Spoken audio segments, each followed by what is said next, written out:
Hello friends, welcome back to మన cinema కథలు. Friends, Gabbar Singh లాంటి హిట్ తర్వాత power star Pawan Kalyan, director Harish Shankar కాంబోలో వచ్చిన most awaited cinema Ustaad Bhagat Singh Ugadi కానుకగా ఈరోజే థియేటర్లలోకి వచ్చేసింది. మరి 10 ఏళ్ల క్రితం నాటి ఆ గబ్బర్ సింగ్ మ్యాజిక్ని హరీష్ శంకర్ మళ్లీ రిపీట్ చేశాడా, లేక రొటీన్గా లాగించేశాడా? నేనిప్పుడే షో చూసొచ్చాను బాస్. సినిమా ఎలా ఉందో, లోపల మ్యాటర్ ఏంటో సూటిగా సుత్తి లేకుండా మాట్లాడుకుందాం. వీడియో స్కిప్ చేయకుండా ఎండ్ వరకు చూడండి. చూస్తున్న వాళ్ళు ఫట్ మనొక లైక్ కొట్టేయండి. ముచ్చట స్టార్ట్ చేద్దాం.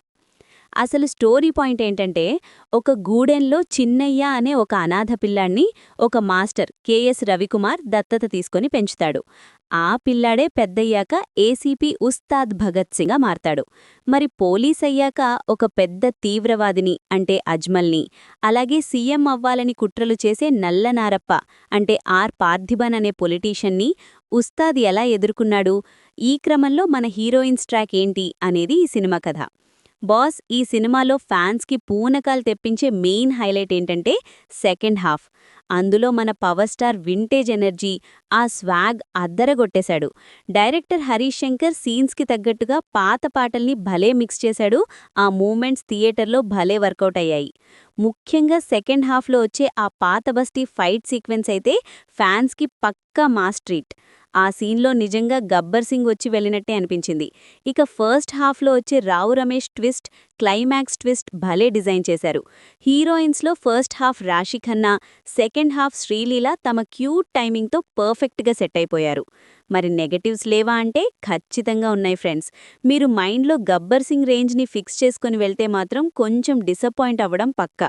ఎందుకంటే అక్కడక్కడ సీన్స్ బావున్నా మిగతా కథంతా చాలా ఫ్లాట్గా నెమ్మదిగా సాగుతోంది. ముఖ్యంగా ఫస్ట్ హాఫ్లో మనకి అంతగా రిజిస్టర్ అయ్యే సీన్స్ పెద్దగా లేవు. పవన్ కళ్యాణ్ లాంటి హీరో ఇంట్రోని మనం ఇంకేదో లెవెల్లో ఊహించుకుంటాం, కానీ అది చాలా వీక్గా అనిపించింది. ఇక అన్నిటికంటే పెద్ద minus background score, BGM. Gabbar సింగ్లో దేవిశ్రీ ఇచ్చిన స్కోర్ మనకి ఇంకా గుర్తుంది, కానీ ఇందులో దేవిశ్రీ పాటలిచ్చినా బీజిఎంలో ఆ కిక్ మిస్ అయింది. కొన్ని చోట్ల థమన్ స్కోర్ జస్ట్ ఓకే అని అనిపిస్తోంది. అలాగే పవర్ఫుల్ విలన్గా పార్థిబన్ని ఇంకా స్ట్రాంగ్గా వాడాల్సింది. ఏసీపీ రేంజ్లో ఉన్న హీరో ఒక హీరోయిన్ సెక్యూరిటీ కోసం తన పోలీసుల్ని చిన్న చిన్న పనులకి పంపడం లాంటివి కొంచెం సిల్లీగా అనిపించాయి. మైత్రి మూవీ మేకర్స్ ప్రొడక్షన్ వాల్యూస్ గురించి చెప్పక్కర్లేదు. ఖర్చు స్క్రీన్ మీద రిచ్గా కనిపించింది.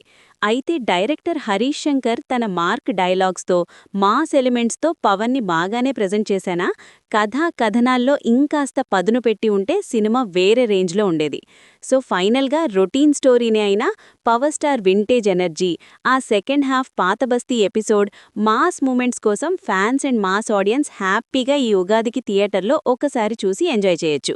ఇది పక్కా ఫ్యాన్ బాయ్ ట్రీట్ మూవీ. మరి మీరు ఉస్తాద్ భగత్ సింగ్ చూసారా?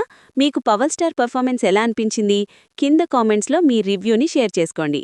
మరిన్ని జెన్యూన్ సినిమా రివ్యూస్ కోసం మన సినిమా కథలు ఛానల్ని సబ్స్క్రైబ్ చేసుకోండి. Bye bye.